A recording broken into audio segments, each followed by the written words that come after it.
I have to admit, I stared at this stack of research for a long time before I hit record today. It's heaven stuff. It is. Usually we're diving into tech or history, something that feels, well, safe, distant.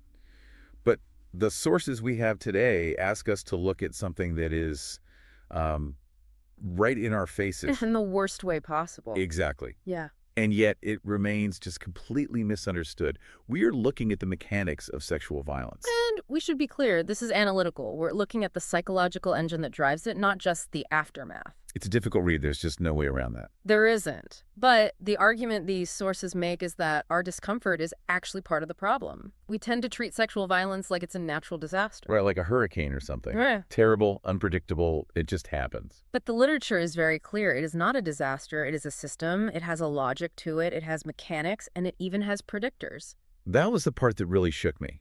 The idea that there's an internal logic to something so horrific. And to get there, we have to start by dismantling the biggest lie we're all told about rape. The sources call it the myth of uncontrollable passion. This is the absolute foundation of the misunderstanding. I mean, we have thousands of years of cultural storytelling that says rape is just desire gone wrong. That a man is just so overwhelmed by lust that he loses control. And the sources today just take a sledgehammer to that idea. They argue that rape is almost never about sexual desire in the way we understand it. So if it's not desire, if it's not, I want you so bad I can't stop, then what is the fuel? Power, entitlement, Yep. and control. The sex is just the weapon. It's the delivery mechanism. It's the tool used to execute those other things. That distinction, sex as a weapon rather than the goal, it really changes how you view the whole act. Completely. It stops being a crime of, too much passion and starts looking like a hate crime of dominance. Which is why the text starts with this really philosophical definition. It calls rape a failure of recognition. That sounds abstract at first, but when you dig into it, it's terrifyingly simple. It's the moment you stop looking at another person as who and start looking at them as a what. Explain that. Well, the source argues every human has sovereignty. Think of it like a national border. Your skin is the border of a sovereign nation. You have your own laws, your own will, your own government inside it. Okay, I like that analogy. So in a healthy interaction, I approach your border and I have to ask for a visa. You have to negotiate entry. You respect the jurisdiction. Right. But the mindset of the perpetrator is they don't recognize your sovereignty. They don't see an independent nation. They see a territory to be annexed. A resource. A resource. So the act of rape is the specific choice to override that border. It's a declaration that says, my will is stronger than your law. And this connects to that word we hear all the time, entitlement. I feel like we use it to describe, someone who wants a medal for just showing up.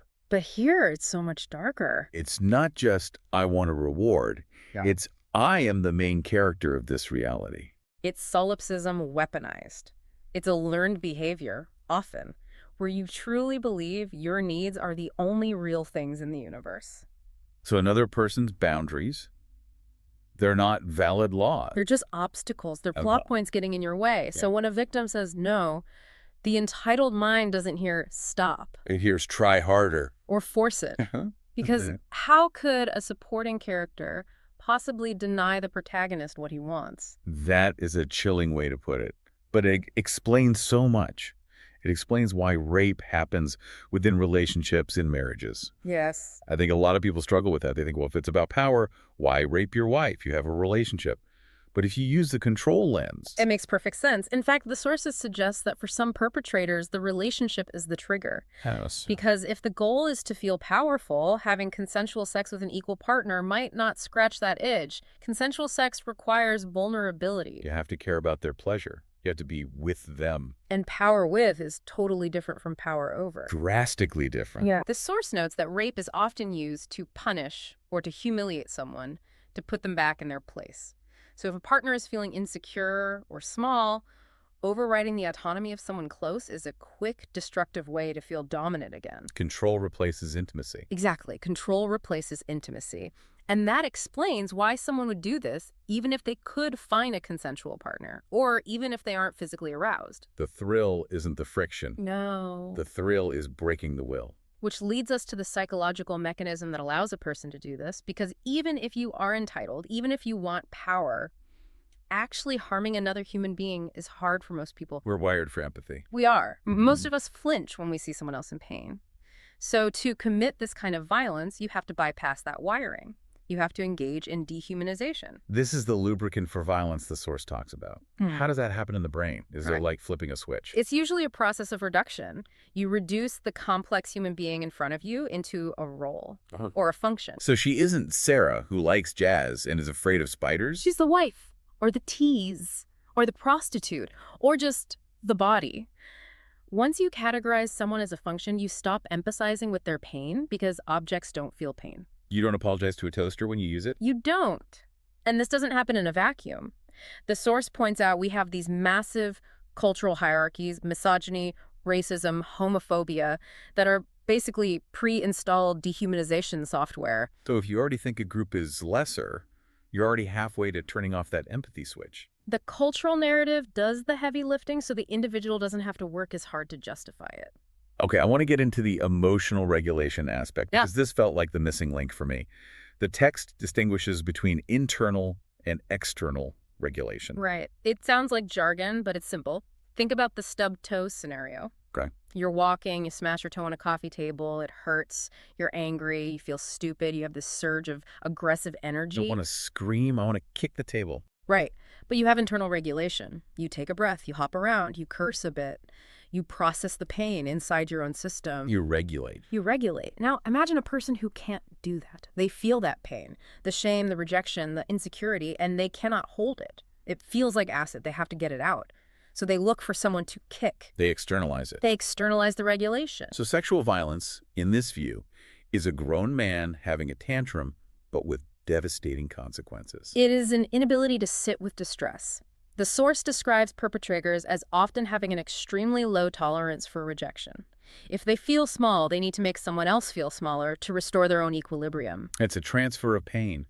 I feel bad, so I will violate you, and now I feel powerful again. And we have to be crystal clear here. This explains the mechanics, the why. It is not an excuse. Never.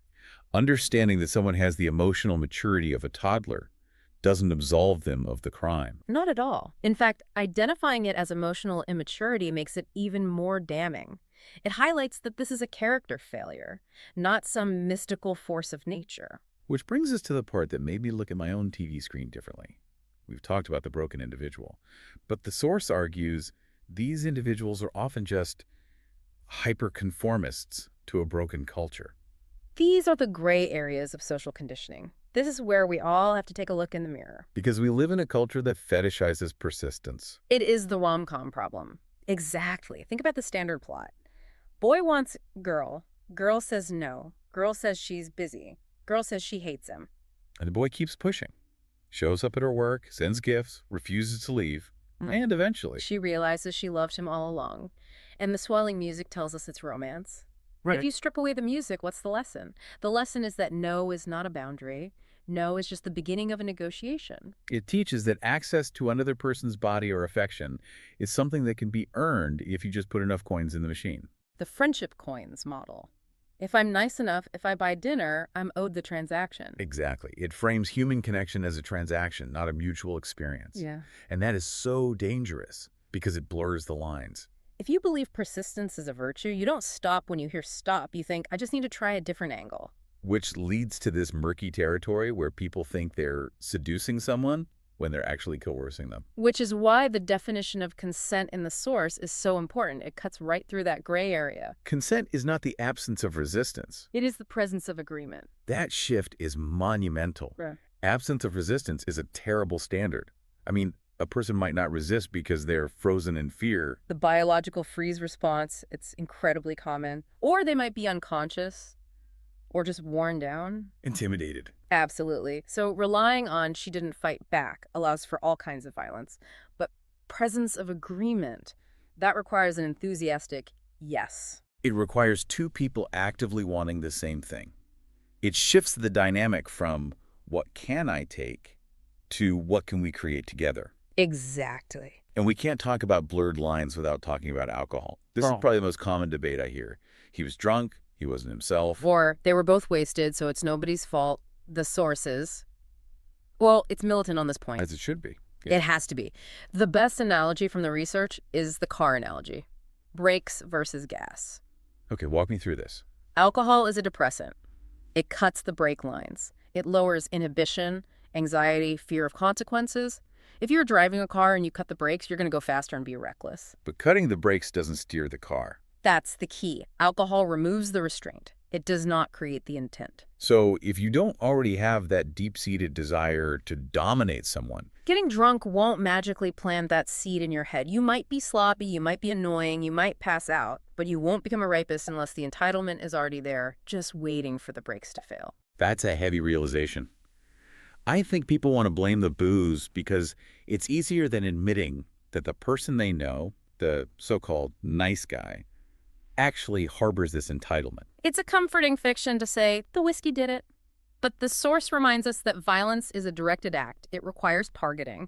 Alcohol makes you clumsy. It doesn't make you target someone's sovereignty unless you already view that sovereignty as optional. And on the flip side, the source is equally protective of the victim. It says being drunk or high or passed out doesn't revoke your citizenship. You don't lose your human rights because you had 3 tequilas. No action creates an obligation to surrender autonomy. That is the golden rule. You can be naked, flirting, drunk on a table. None of that is a contract. The perpetrator uses the victim's state as an excuse. She was asking for it. But the source reframes this. The victim's vulnerability is an opportunity for the predator, not an invitation from the victim. So we have a clear picture of the problem. We have the entitled mindset, the lack of emotional regulation, the cultural scripts. It feels overwhelming. It does. It can feel like, okay, this is just how humans are broken. But the source pivots hard to prevention, and it argues we've been doing prevention wrong for decades. Completely wrong. We've been doing risk reduction, not prevention. We tell women, don't walk alone, watch your drink, don't wear that, carry your keys like a weapon. Which is basically saying, there are wolves out there, so try not to look like a sheep. Correct. It puts the entire burden of solving the crime on the potential victim, and it assumes the wolf is inevitable. That men are just biologically programmed for this. And the source rejects that biological essentialism entirely. It argues that rape is a choice enabled by culture, and if it's a choice, it can be unchosen. So what does real prevention look like if we stop telling women to cover up? What do we tell men? We have to teach emotional literacy. We have to go back to that stub toe. We need to raise boys who can handle rejection without their identity collapsing. We need to teach that intimacy is mutual, not a conquest. And dismantle that friendship coins model. You can't earn a person. And we need to hold people accountable. The system has to work. The system has to work. The source notes that impunity acts as fertilizer for violence. If a predator knows that 99% of the time nothing happens, they're emboldened. Prevention requires real consequences. So that all comes back to that first concept, recognition. Seeing the other person as real. It does. True prevention is simply the restoration of humanity. It's creating a world where dehumanization is recognized as the poison it is, and we interrupt it before it becomes violence. It's a massive task. But the alternative is just accepting this as the way it is. Yeah. And the sources today have proven that's simply not true. It's not nature, it's culture. And culture can change. I want to leave everyone with a thought from the text that has been rattling around in my head all week. It says the truth is both simple and difficult. Violence happens when someone values their control over another person's humanity. That's the core equation. So here's the homework, if you can call it that. As you go through your week, just look for that equation, not just in crime reports, but in the small stuff, in a meeting at work, in the way someone talks to a waiter, in a movie. Where do you see someone valuing control over another person's humanity? Because once you start seeing the mechanism, you can start challenging it. And that is where the change starts. Thanks for being with us on this one. It was heavy, but necessary. We'll see you in the next deep dive.